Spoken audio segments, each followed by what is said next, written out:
Nabila binti Azhar 63570, and I will introduce to you our forensic report on hair analysis. On the 7th of March of 2019, at approximately 0100 hours, the police have discovered 2 pieces of tooth and a wad of hair along with the skull suspected to belong to Nur Aisha Alia Abdullah.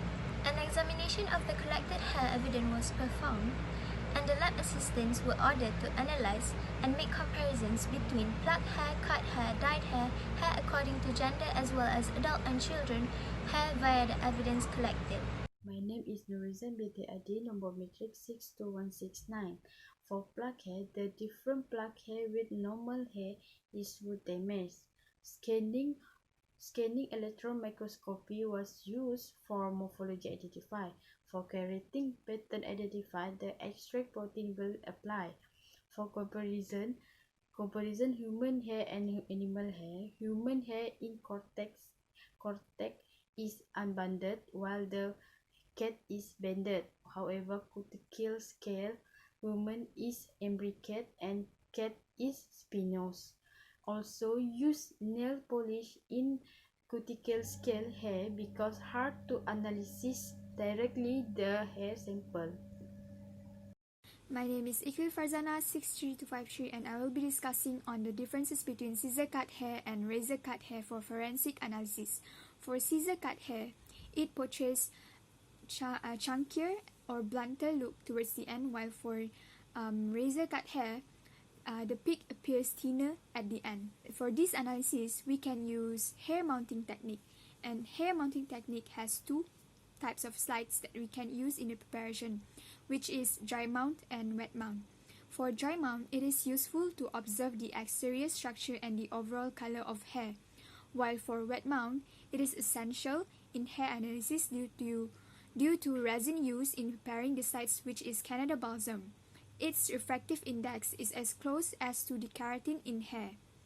And the sites will be scanned using compound microscope at 100 and 400 magnification. Hi, my name is Munirah binti Muhaidin with matrix number 63489.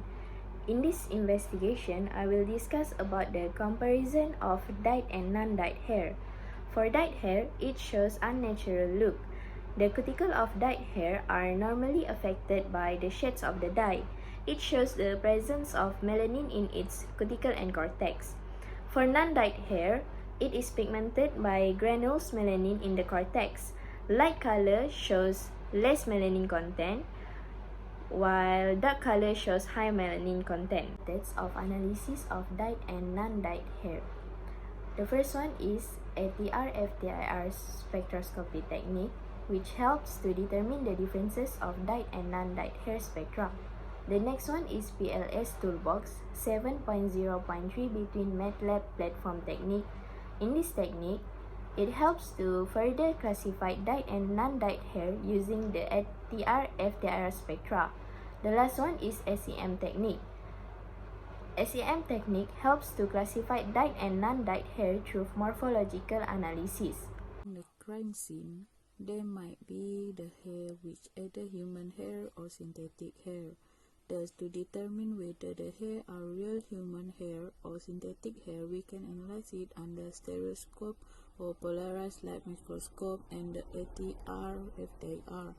From the analysis of stereoscope or polarized microscope, the diameter of the real hair and the synthetic hair can be measured. The diameter of human hair is between 55 micrometer to 100 micrometer, while the synthetic hair is greater than that. For the FTIR, the presence of polyester in the synthetic hair can easily differentiate from the natural hair. Based on the hair evidence, it has a light brown color, which signifies the absence of enough melanin to project a darker hair color. The mentioned conditions are likely to be related with the subject of aging, whereby children's hair contains less melanin. Furthermore, the appearance of the hair seems to have a finer finish, which is caused by the less modulated structure and a larger cross-sections, which were investigated to be found in children's hair. Aside from that, the hair evidence has a dull-looking hair which indicates the level of porosity of the hair. For instance, hair that has medium to high level of porosity are more likely to be damaged and dull, whereby hair with low porosity looks smooth, straight, and shiny. Therefore, it is concluded that the hair evidence are prone to belong to child's hair, as mentioned earlier. In this case, the expert testified that the comparison of the hair sample and the evidence were microscopically consistent based on the analysis made. Aside from that, the hair comparison evidence were also deemed to be scientifically reliable, as the hair sample were unlikely to match anyone other than the reported missing child, which was suspected to be brutally killed and thrown into a ravine off Gunung Raya.